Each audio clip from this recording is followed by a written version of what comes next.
So with connection, this next person that I want to start talking about, I found him actually through Rich. I was following Rich, and I like what he does. Obviously, he connects himself with the right people. And I saw this guy on his Instagram, and I saw his beard and man bun, and I'm like, who is this dude? And I started hearing him out, and I talked to Rich, and he's like, oh man, he's fire. He's awesome. And I started looking into this guy, Mike Diamond, and I said, Rich, what does he do? Oh, he's a speaker, he's an athlete, he's a producer, he did all these shows, these reality TV shows. He wrote a book, and we actually took a part of the title on that book and called it Unbreakable Mindset. And I love that because I think that's important. I think in our business, it's not so much content of what you know, but it's more about what starts here. Because if you're not confident in what you're doing, and if you don't approach the business with sincerity, then you can't really do business, and people will read it right off the bat. So definitely, it's a mind thing, and that's why I kind of centered around Mike. I looked into him. I heard some of this stuff. It inspired the heck out of me. I know you guys are going to get something really fantastic out of this. I finally met Mike in person yesterday, and I was just like, man, this guy has just a wealth of knowledge. So I'm really excited to introduce a very special and talented entrepreneur, athlete, author, producer, Mr. Mike Diamond.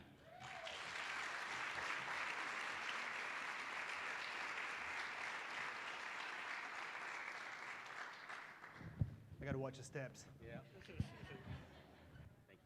Thank you.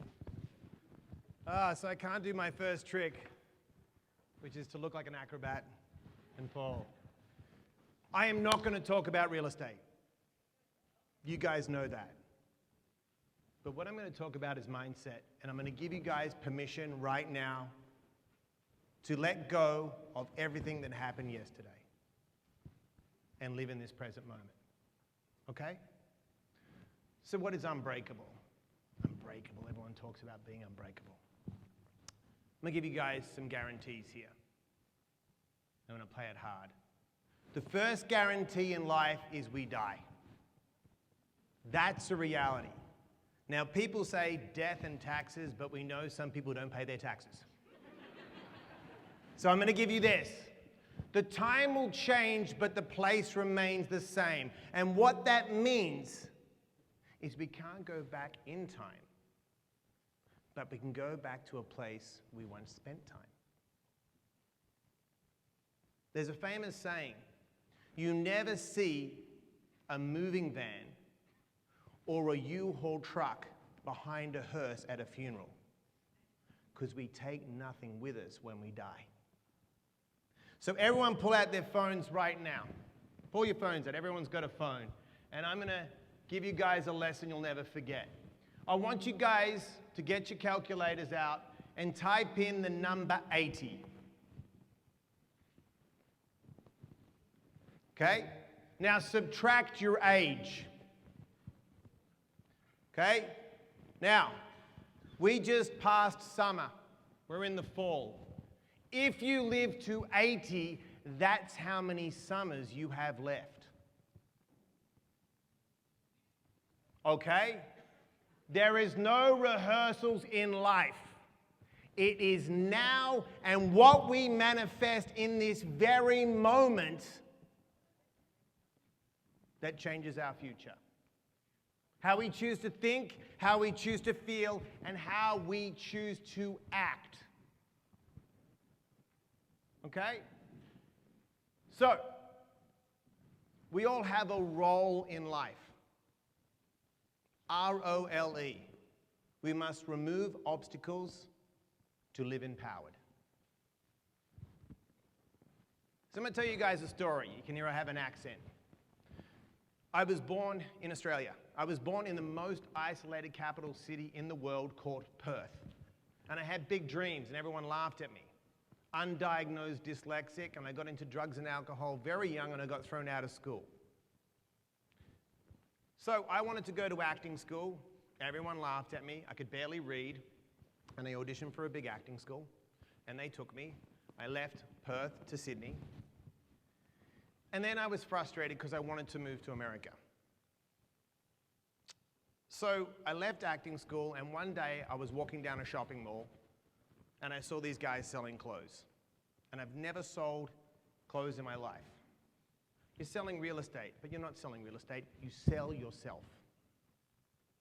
If you believe you can do something, it can be done. So I walked in and I spoke to the owner and I said, here's what I'm going to do. I am going to work here for 1 week for nothing. And after that, you'll give me a job. He said, why? And I said, because I'm going to move to America. And he looked at me like I was insane. He said, forget a week. If you can sell something to the next person that walks in, I'll give you a job on the spot. I said, no problem. So it's a menswear store. And I looked in the window and I saw a bunch of clothes. I said, no problem. And a lady walked in and I told the other sales guys, give me a moment. I got this. And I gave her space. And I approached her slowly. Now she's in a menswear store. She's a lady. So I threw a bait. Are you looking for your husband? For your son? She said, my son. I said, is he around my size? And she said, yes. I said, give me a second. So I went inside and I grabbed the outfit out of the window.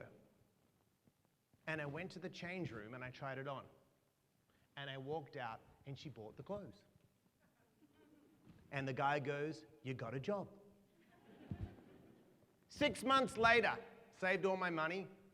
And he said, I'm going to give you an offer you can't refuse. And I'm like, I don't know about that.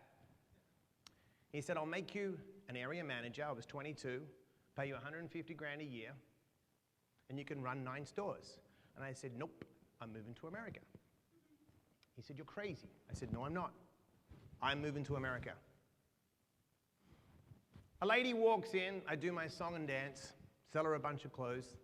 She said, what are you doing here selling clothes? I said, I'm moving to America. And she says to me, have you heard of the green card lottery? And I said, no. What the hell are you talking about? She goes, you can win a green card in a lottery. And I'm like, and you must be on mescaline. So the next day, I could see her walking down the mall. It's an open-air mall with some shopping bags. And I'm like, oh my God, she's going to return the clothes. So I hid in the back. And she comes in and she says, hey, where's the other guy, Mike? And he's like, I don't know. And I'm hiding in the back. He's like, why? And he's like, I bought him the green card lottery ticket. So I popped my head out and went, you're not going to believe this. I thought you were going to return the clothes. She gave me the ticket. I went to the embassy and I said, I know I'm going to sound like a crazy person. Can you win a green card in the lottery? And he said, yes, but you ain't got a hope in hell. So I sent the ticket in and I won. Now, that's the law of attraction. Like attracts like, okay? So I've been lucky. I helped put together the show Miami Inc. I was on New York Inc., got all my tattoos done there. And then I took the franchise to Australia and I created Bondi Inc. And in August, I broke a world record for running the most half marathons in a month. But I'll tell you a story of how it happened.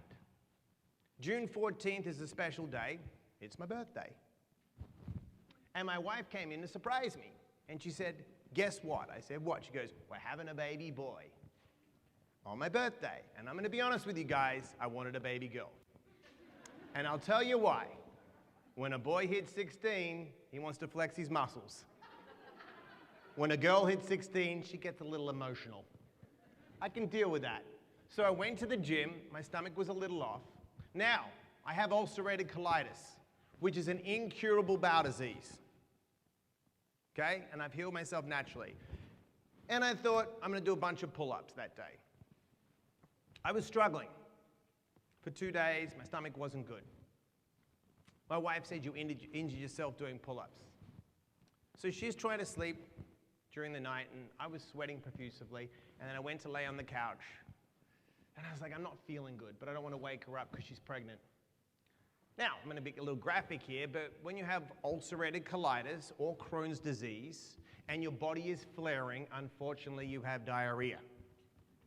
I didn't. So that means it's not colitis. So I knew it was either my appendix or my gallbladder. She comes downstairs. I said, I don't want to freak you out. You need to take me to the ER. She takes me to the ER. I said, give me a CT scan. They do. I was in septic shock. My appendix had burst 3 days before, but I thought it was colitis. No doctor wants to take care of me. I am near Pasadena, and a doctor drove from Barstow, an hour and a half away. And he said, this is reality. You've got 50-50 to live, and I'm taking your colon out. And I said, unfortunately, I'm not signing a waiver for you to take my colon out. I do not want a bag. Even if the bag was made of Prada, unfortunately, it holds poo. He said to me, you'll be dead in 6 weeks. You will never, ever heal yourself naturally. And I said, my friend, you don't know who I am. I'm the guy that won a green card in a lottery. So, 6 weeks of hell, I lost 50 pounds. I was a mess. It gets better. My baby comes 7 weeks premature. And I'm in a restaurant in New York. I was a partner in a restaurant, and I know if I don't go back to New York, they're going to destroy the restaurant because my partners were fighting. But I have to make a decision here. My dad wasn't around for me when I was a kid, and I've got to break the cycle. I'm nearly 14 years sober. I'm like, I've got to break the cycle. So I said, I won't go back to New York. I'll take that risk. And I was writing the book, and I said, you know what I'm going to do? I'm going to heal myself naturally. So I watched a lady run 100 miles. And I was like, how did she do that? How did she physically run 100 miles? So I turned around to my wife, and I'm a true addict. I don't take a little, I take a lot. And I said, I'm going to go run a half marathon. I'm going to push our son. And she's like, what are you talking about? You don't run.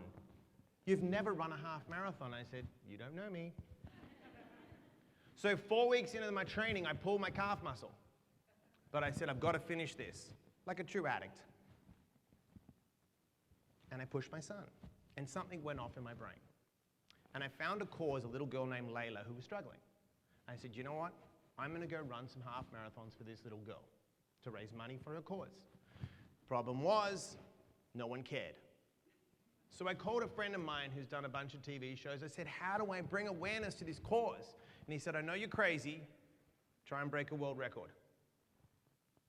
I said, okay. So I looked up Guinness World Records, and most half marathons in a month was 18. So I wrote a long petition to Guinness, and everyone said, they'll never call you. The next day, Guinness called.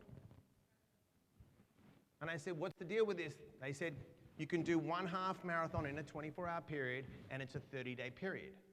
I said, hold on. If I do 19, someone's going to do 20, right? She said, yes. I said, you don't know me. I'm doing 30. I'm doing the whole month. I have ran one half marathon up to this point. And I'm like, I'm going to do this. So I start training, and I get a hernia. I've still got it, a massive hernia. And I have a way out. But I've told everyone I'm going to do 30. So I'm like, I'm going to do it. No matter what, I'm going to do 30 to raise money for this little girl, for the research. So in the month of August, the hottest month, I got up at 4 a.m. every day, did my meditation, set up my own races, sanctioned races, ran a full half marathon with a hernia, and some days I had to wear a diaper because unfortunately I have ulcerative colitis and things got a little weird. And I did 30 half marathons in 30 days and set a new Guinness World Record.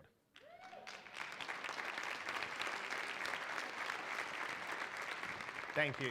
And raised enough money for the girls' research. Now, I am going to give you 7 tools that will teach you how to be unbreakable. I told you, roll. The first step to being unbreakable in your mindset is to learn to manage your fear. You're in real estate, you have a lot of fear. F-E-A-R. False evidence appears real. When false evidence appears real, we forget everything and run. We must face our fears to rise above them. When we feel fear, what happens is we go into our sympathetic nervous system. It's known as our fight, flight, and freeze mode. And we can do that two ways. Thinking, feeling, and then acting in fear. Or the environment can trigger our fear. You could be driving down the highway and someone cuts you off. And what happens? That shot of fear goes through you, right? That's your most primitive part of your brain called your amygdala, saying, watch out. But enough stress from the environment can trigger the sympathetic nervous system and get you into fear. There is one method you can use that'll save your life, and it's called the stop method. When you feel disturbed, when you feel fear, the first thing you do is stop. Just stop. The second thing you do, you take a breath. It's been proven that if you breathe 8 times diaphragmatically, inhaling through the nose, expanding the diaphragm correctly, you go from sympathetic nervous system to parasympathetic nervous system, rest and digest. Who here has watched a boxing match or a UFC fight? We have, right?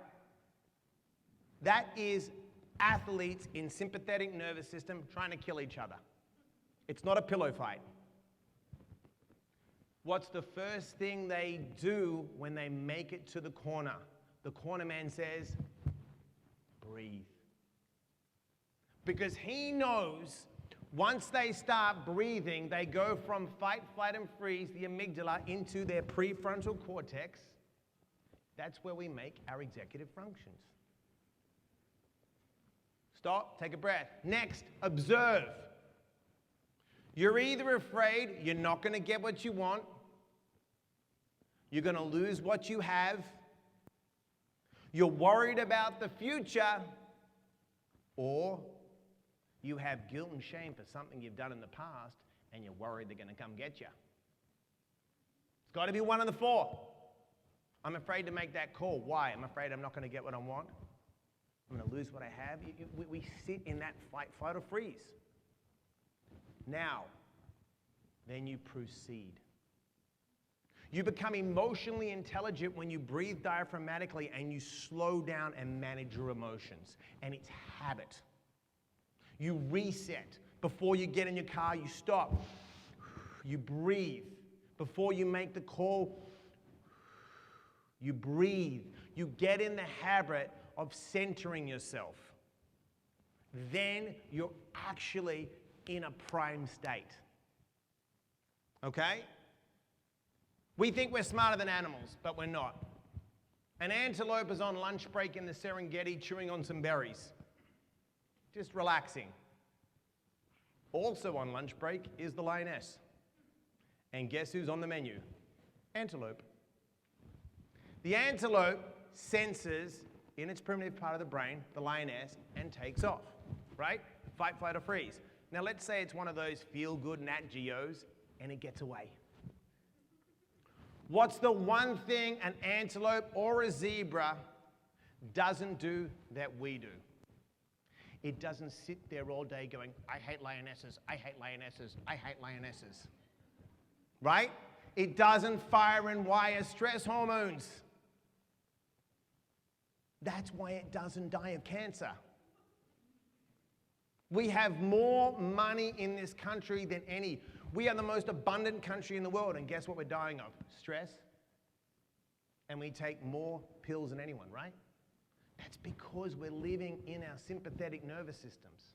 So we must learn to manage our fears if we want to be unbreakable and find our purpose. Second, we must create solutions to our problems. Okay? If you go to the gym tomorrow and you want to get fit and you're not prepared to stress your body and do the work, guess what? You'll never get fit. We all have trauma based on our past. And everyone's perspective is different based on our reality, right? But if we can really stay in the moment and know that yesterday is done and we're in this present moment and we have to create a future by having a clear mindset, we change our reality. Viktor Frankl, who knows who Viktor Frankl is? Viktor Frankl wrote a book called Man's Search for Meaning. He created positive psychology while he was in 3 concentration camps.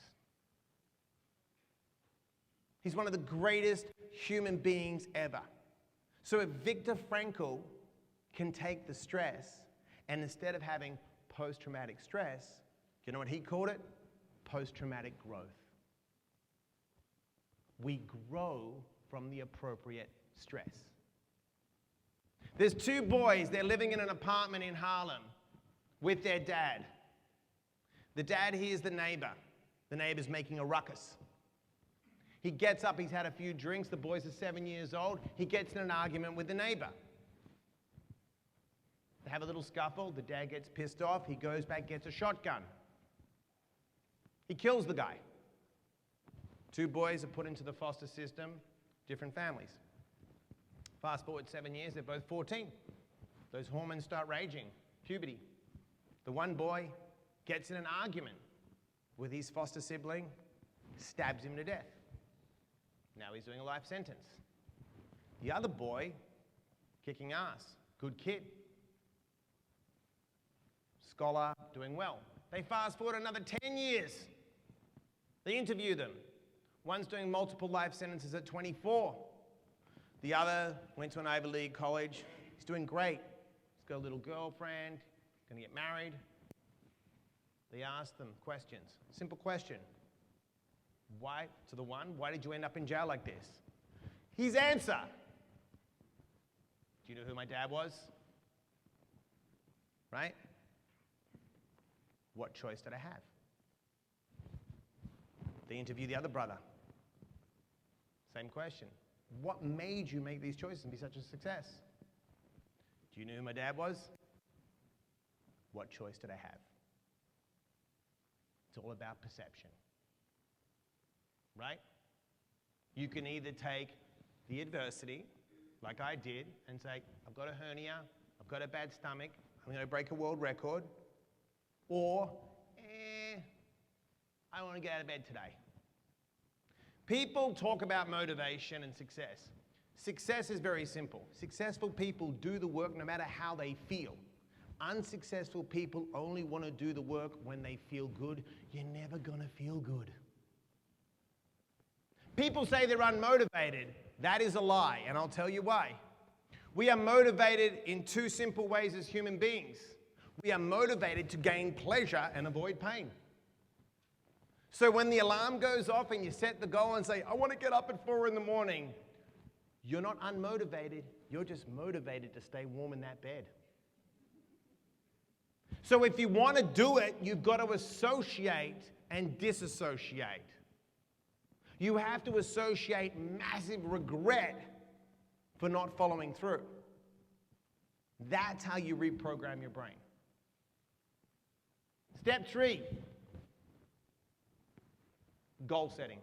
Everyone talks about it, but I am going to teach you 7 principles that'll change your life. You can take any macro goal and break it down into small micro steps. The first P, it's a 7P principle, to reach your potential is purpose. You must have a purpose. You must have a why. The why is the glue that sticks everything together when the hurricanes of life show up. Okay? You have to have a purpose. Then you have to have a plan. If I have a bunch of wood and I go to a carpenter and I just give him the wood, and he looks at me and goes, what are you going to do with the wood? I'm like, I don't know, build something. And then he builds something. Then I get frustrated. And he's like, well, you didn't have a specific plan. Because if you don't have a plan, guess what? You work for someone else's plan. Be specific of what you want and why you want it. And then the second thing is you must take action. It's great to have a plan and a blueprint, but if you don't get off your bum and close the gap, what happens? Nothing happens. We all know that, right? You can have the best plans in the world, and what happens? I didn't do anything. Why? Well, tomorrow. Now, you must have priorities. Some things matter more than others. Someone talked about 90-20. It's 80-20. Pareto's law. Pareto was a famous man that went around Italy years ago and realized that 20% gave you 80%. Don't spend major time on minor things. You'll go nowhere. Know those priorities and stick to them like glue. Now, someone talked about people. People's one of them. Don't be the smartest person in the room. What do they say? Hang around a barber shop, you get a haircut. Hang around a dog, you get fleas. You want to make $1 million? Can't hang out with crackheads. Not going to happen. When I got sober, it was pretty simple. What am I going to do? Well, I'm going to hang around with people that are sober. Why? Well, I don't want to do crack anymore. So surround yourself with people that are more successful, that drive you. There's two types of people in the world. People say haters and naysayers. I say anchors and engines. An anchor will keep your ass grounded. An engine will drive you. Hang out with engines. Hang out with people that lift you. I may wake up in the morning feeling flat, but before I leave my house, I make sure I'm here. And guess what? I take everyone with me. I make sure I put air in your tires. That's the kind of people that you want to attract. Engines. And if they're not engines, guess what? Get rid of them. Because wherever you are right this second and wherever you want to be, there's a gap. And you want to close that gap, you want to hang out with people that'll help push you forward. It's as simple. It sounds crazy, but if I had a boat right now and my goal was to travel across the harbor and I had one of my friends in the back and I started the boat and he kept putting water in the back of the boat like we do in some of our relationships, I'd be retarded not to kick him off the boat. But I want you to think about some of the relationships we have. We get codependent with people, right? Oh, well, no, people don't change. Don't fall in love with people's potential. Fall in love with their actions. There's a study that says 7% is words, 38% is tonality, and 55% is physiology. Someone could say something, the right words with the right tone, but if they're not congruent, guess what? They're Pinocchio. Get rid of them. Make sure the person is congruent.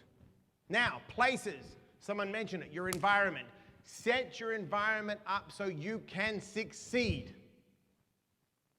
Don't tell me you want to go on a diet and I open your fridge and it's full of donuts. Well, that's all that was there at the grocery store. No, that's all there was at Dunkin' Donuts. And even they have coffee and pastry and other sandwiches. So set your environment up to succeed. We have a chemical in our brain called dopamine. Dopamine is triggered 4 ways. Visually, that's why your visual stimulation, that's why kids are addicted to social media. And we are, because we want that little hit, the reward system. Certain smells. You don't walk into an aromatherapy clinic and it smells like garbage. It smells like jasmine or coconut, okay? Certain sounds, that's why they call it happy house music. 126 beats per minute spikes dopamine, and you throw a little ecstasy in, and guess what? You're having a good time. You're not listening to Seattle. You're not listening to Alice in Chains in Seattle and wanting to mainline heroin. That's what the grunge movement wasn't happy house. It was like, oh, I feel like shit. Right? Look at the music. I'll tell you something crazy. Hitler knew music. He's a sick man. You know what he did? The universe vibrates at 432 hertz. That's why when people chant, it's 432 hertz. Well, Hitler changed the vibration of the music in Germany to hypnotize people. It was a lower, more aggressive hertz.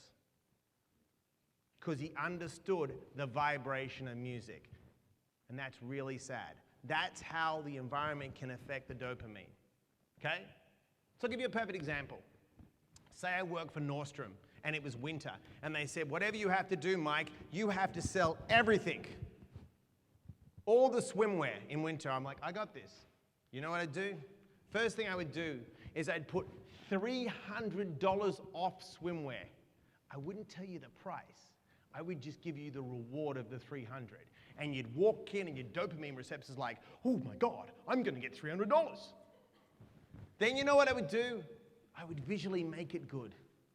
I would put a little dolphin swimming in the water, a good-looking couple like the Corona commercial, right in the Bahamas. Then I'd make it smell real good. Coconut oil that hits the endorphins and the dopamine receptors. You're like, God. And then I'd put some nice ocean music. Guess what? You buy the swimwear. You're stimulated. Your dopamine receptors are all jacked up. You go home, you look at the credit card bill, you're like, I paid $300 for swimwear. It's January and snowing outside. And then you can't get a refund. Think about it. You're in real estate. Think about it. Think about how you can build rapport if you understand how people buy, how they're stimulated, your tone of voice, what you project. Okay? People, places. Now, the last two are the most important. Persevere and patience. Who has heard the story of the bamboo tree? No one. Perfect. Bamboo tree. You have to plant the seeds, everyone knows that, water and fertilize for 5 years. So you could be out there prospecting and watering your business for 5 years. People go, this guy's an idiot. What's he doing? I'm like, I'm going to grow a bamboo tree. I'm going to grow my business. Never going to happen. You don't know me. What happens after 5 years? The bamboo tree grows 60 to 90 feet in 6 weeks. But if you don't do the 5 years, you don't get squat. So when you plant the seed and you build the relationship, you keep going through the process. Okay? Buying a house is a big investment. But you're not selling me. You sell to me and every one of my contacts. So if you put such an incredible impression on a human being, people like to boast. People like to say, I got my guy Mike. My guy Mike's the best. Well, my guy's better. No, you haven't met my guy Mike. Rich got me here. I met Rich through a guy called Kevin. I did some podcasts, and Rich like, you got to have Mike here. Because we built rapport. Okay? So there are your goals. Now, step 4. We must work on our inner critic. What we tell ourselves, the information we have, is very, very important. Any person in this room that tells me they don't have negative voices or is not negative, I'm sorry, I'm calling you a liar. We all talk negative to ourselves because we are programmed to find survival. That's just our brains. But to flourish in life, you must de-weed the negative. A weed can grow out of the concrete with no fertilizer. Think about it. If you have a beautiful garden, what do you have to do? You've constantly got to pull out weeds. But this is the beautiful thing about the mind. The first 7 years of our lives were not our fault. That's our environment and our parents and our teachers and everyone else. What you probably don't know is that programmed our subconscious minds. The reason is we are in a theta brainwave. okay? The theta brainwave is when we're in a meditative, hypnotic state. So if you have a young child and you're dumping a bunch of crap on him now, look out. So, it's been proven that we can go into the programming. So what I'm trying to tell you now is that I'm talking your conscious, your brain waves are working in a beta brainwave. Anything I say you may agree with, but that doesn't mean it changed your habits. The way I change your habit is hacking your subconscious mind, okay? So the subconscious mind is 95%. The conscious mind is only 5%. There was a study at Stanford. They took 4 groups. They broke them up, 10, 10, 10, and they made them shoot basketball hoops. They got an average. First group, come back, shoot every day for 2 hours. Second group, don't do anything. They were happy. They didn't have to do anything. Third group, pickup game. Just have some fun. Fourth group, go into the gymnasium. Breathe, meditate, focus, and visualize yourself shooting 3 throws. They brought the kids back. First group, through the repetition, focused attention, improved 26%. Second group did nothing, no improvement. Third group, pickup game, no improvement. Fourth group, didn't throw a ball, but improved 24%. Visualization with clear intention and repetition helps you program the subconscious mind at the right time of the day. You have to put yourself in a meditative state. So it's simple. There is 2 times of the day when you're in a theta brainwave. When you first wake up and when you go into bed. So if you wake up and you start looking at emails or watching bad reality TV when you first wake up, that controls where your mind goes. When you're going to bed, don't watch a bunch of violence and cops and craziness, because that'll sit in your programming. If you've got your purpose and you have your goals and you have your vision boards, wake up and look at that stuff. I mean, think of it like this, right? You eat certain foods. If I told you right now, and it's been proven, I'm no genius, my friend did supersize me, eat McDonald's for 30 days, it'll mess you up mentally and physically, right? Okay, so if we look at junk all day, how do you think it affects us? You can't look at crap all day that's negative and feel good. You can't eat crap all day and feel good. It doesn't work like that. There's no shortcuts. You have to program yourself to succeed with the vision board and say, that's what I want. And if you tell me it can't be done, I'm telling you, you're a liar. You know why? I'm in my 40s and I don't run half marathons, and I visualized I could run 30 half marathons in 30 days. And I've already petitioned for 2 more records next year, which is most ultra marathons in a month and most half marathons in a year. And the reason I'm doing ultras is because some asshole took marathons. So now I've got to run 31 miles instead of 26.2. What a douche. And he did 30 days. So I'll do ultras. But I've already run the marathons. I've already done it. Because in here, I've seen myself run every day. You have to visualize the success you want to be successful.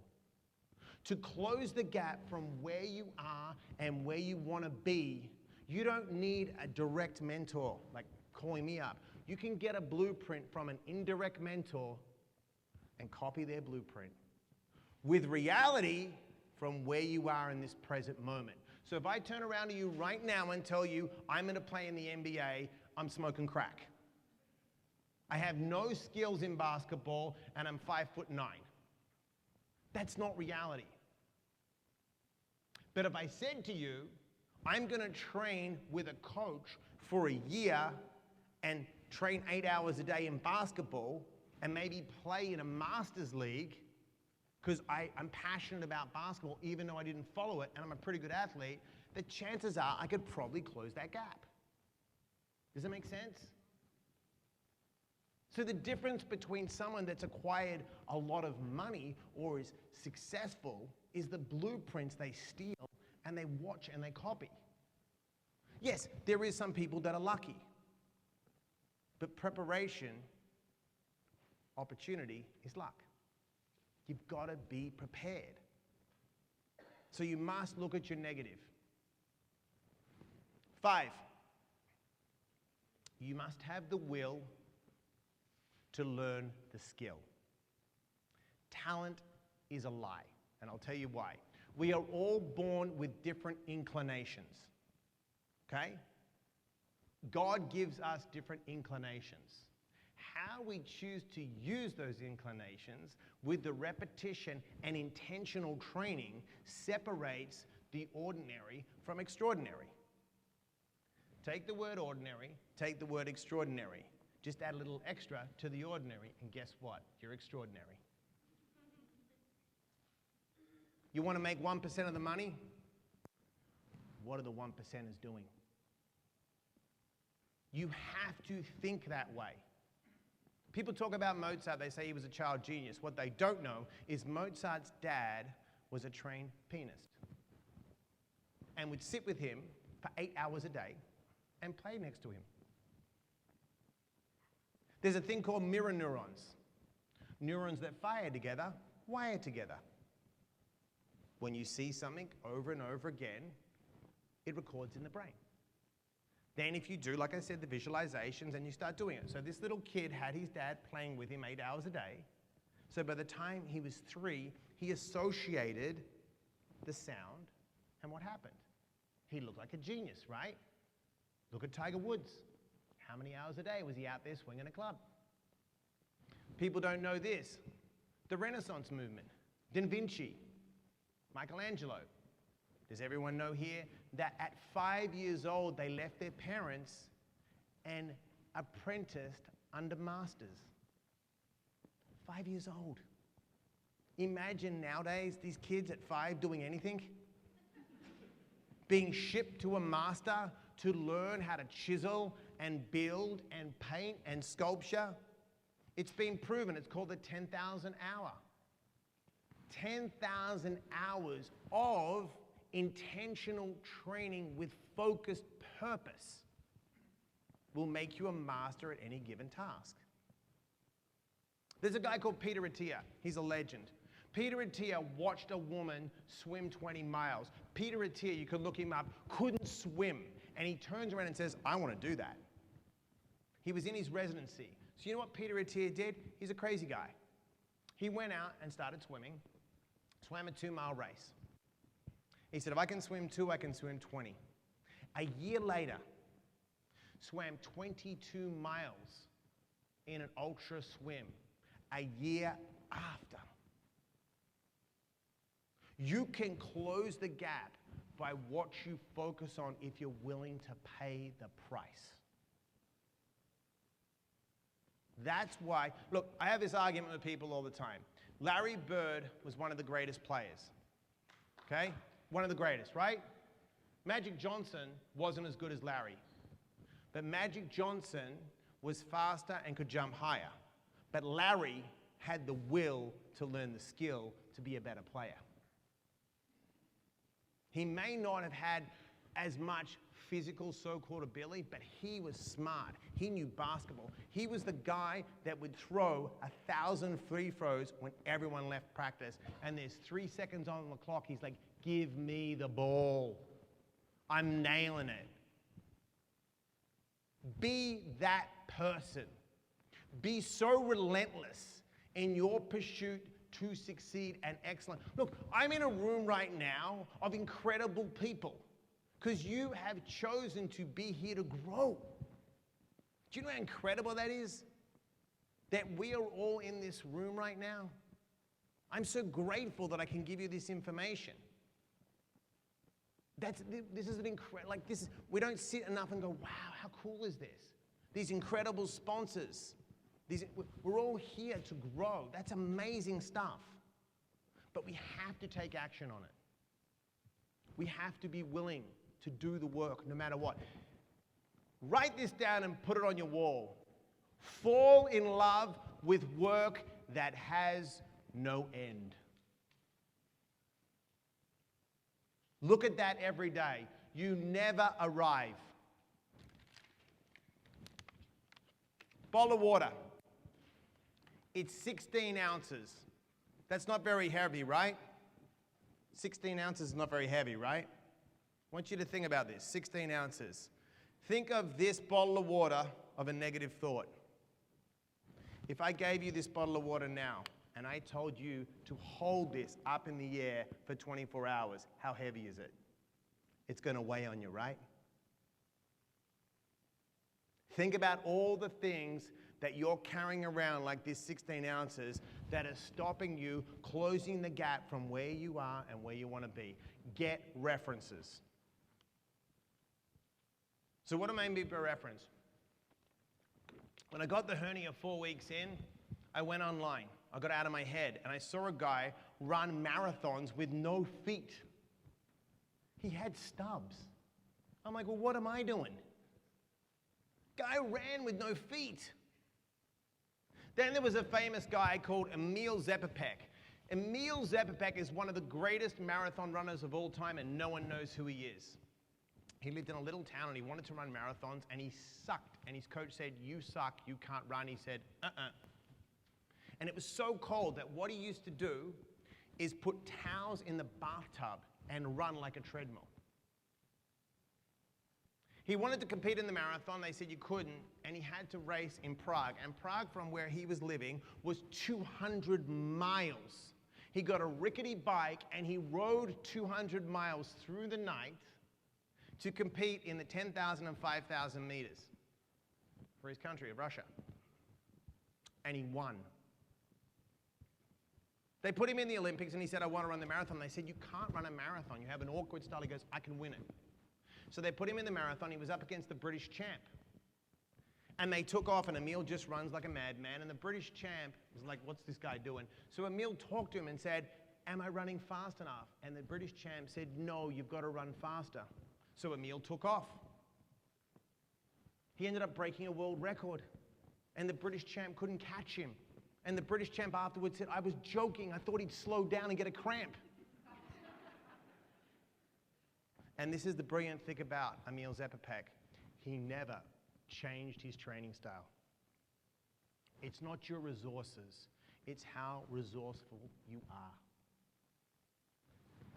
This now can change the world because we have all the information and no excuses.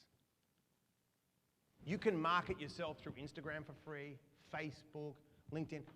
It's different now. You can really do the work if you're willing to do the work. Okay?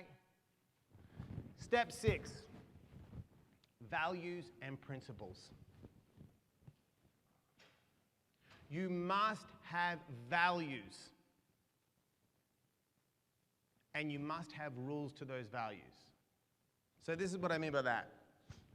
Many years ago, I owned a bar with the late, great Scott Weiland, who was in the band Stone Temple Pilots and Velvet Revolver. And back then, I valued fun.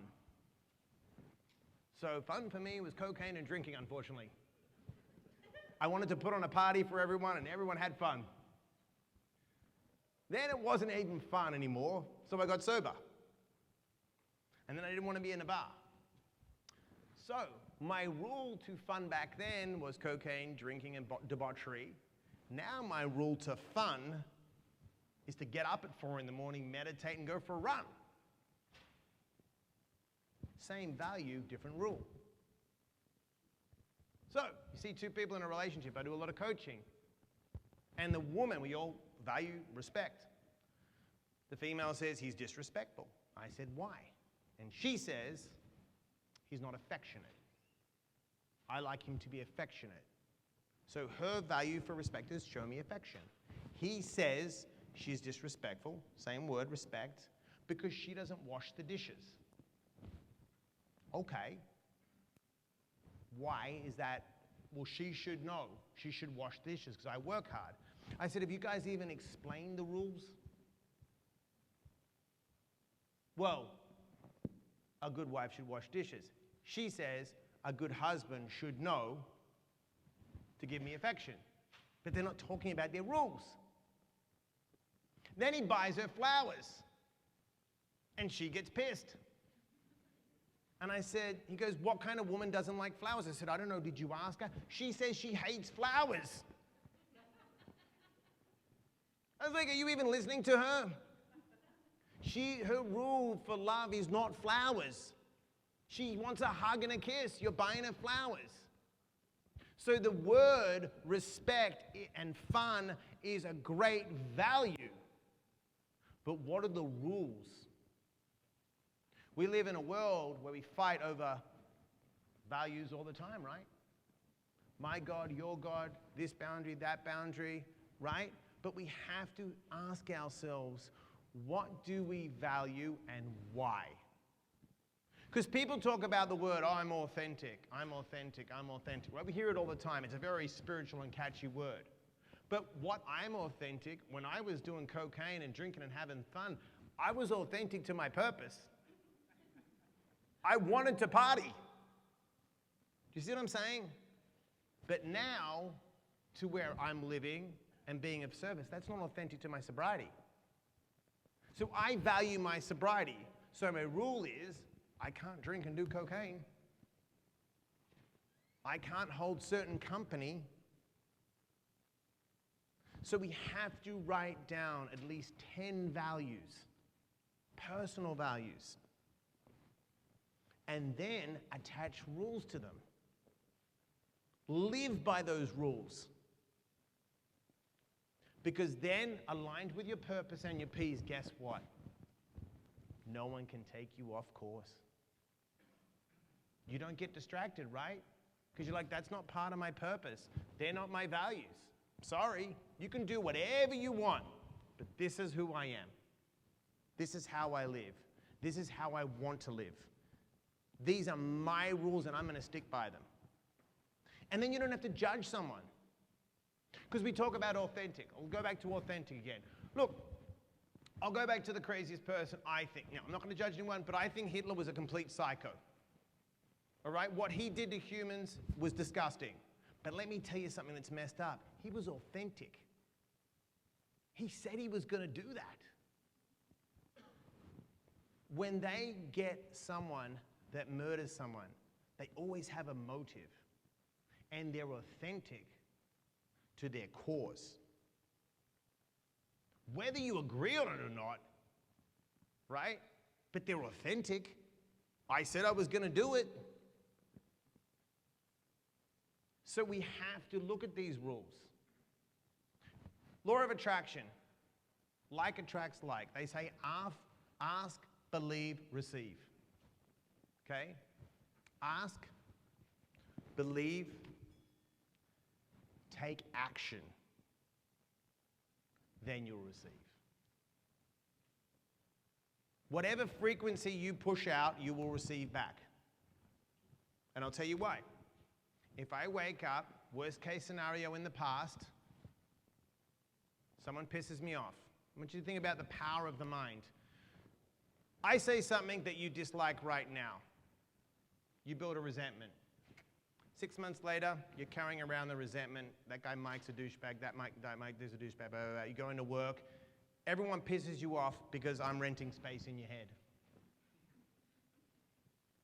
2 years later, you're hard to deal with and work with because I'm still renting space in your head. And now it's become a behavior. She's just resentful, right? 10 years later, it becomes a personality trait. She's just an angry, or he's just an angry, resentful person. And then you get down to the core, you're like, why? What are you carrying into the moment? That guy Mike at Leverage was such a douchebag. He said that thing that pissed me off. I'm like, that was 10 years ago. Think about the people that own us when we allow them to do that because we don't stay on our values, our principles and rules. Here's 3 things that will save your life. First of all, when you have a thought, it's just information. If I say something, it's information. Good or bad, it's just information. Second thing, become curious. That's interesting. What he said, I may not agree or disagree. It's just interesting, right? What about this? I'm having a crazy day today. I'm thinking a little crazy. That's interesting. I'm a little off-centered. What can I do to get myself out of Crazyville? Third thing, it'll save your life. Take nothing personal. If you can take nothing personal, guess what? You are unbreakable because no one can mess with you. It's just water off a duck's back. They're on their journey, you're on yours. Guess what? This is your movie. Edit out anyone you want. Be the star of your own show. People that used to tell me, you'll never do anything with your life, I'll go, you'll be buying my book one day. And guess what? They buy my book. Kids that used to bully me are my biggest fans. I'm like, douchebag, you used to bully me. Do you know what I mean? Don't let people mess with you. Okay, the last one is 3 in 1.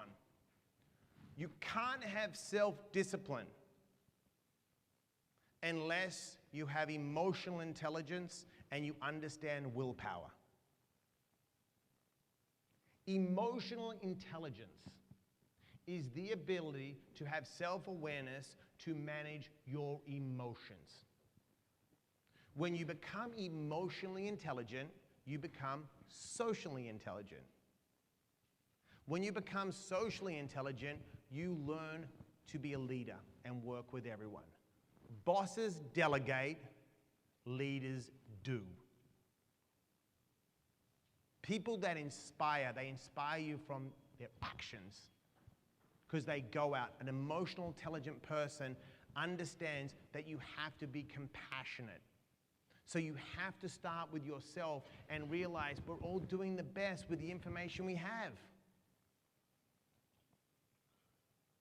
Because we all come from a different past. We all have different parents. We all have different races. Some are the same, but it doesn't matter. It's our blueprint. But if we get emotionally intelligent, we forgive people. Second, we have to have willpower, and we have to understand that willpower is not on will call when we want it. Willpower gets drained during the day. So it's very simple. I will do this because I want this, and I won't do that. When you have a goal and you have a purpose, you have to look at what am I willing to do? Right? What won't I do?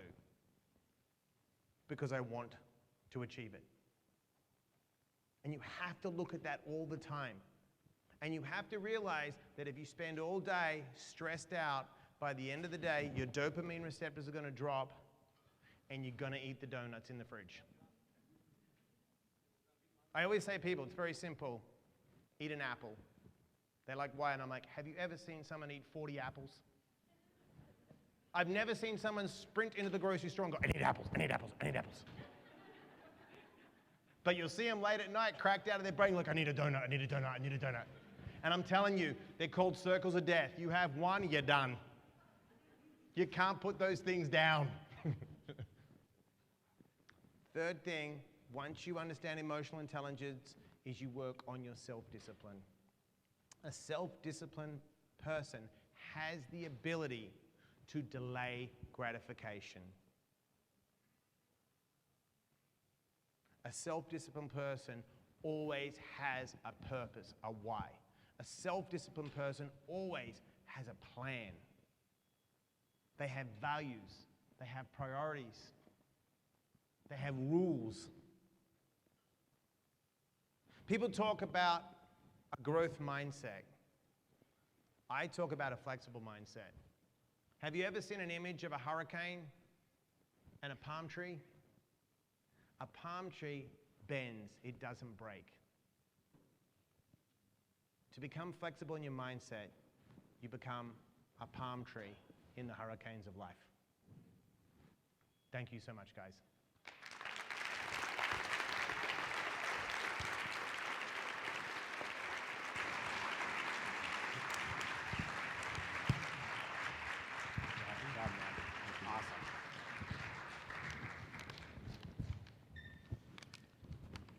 Give it up for Mike Diamond. Thank you very much.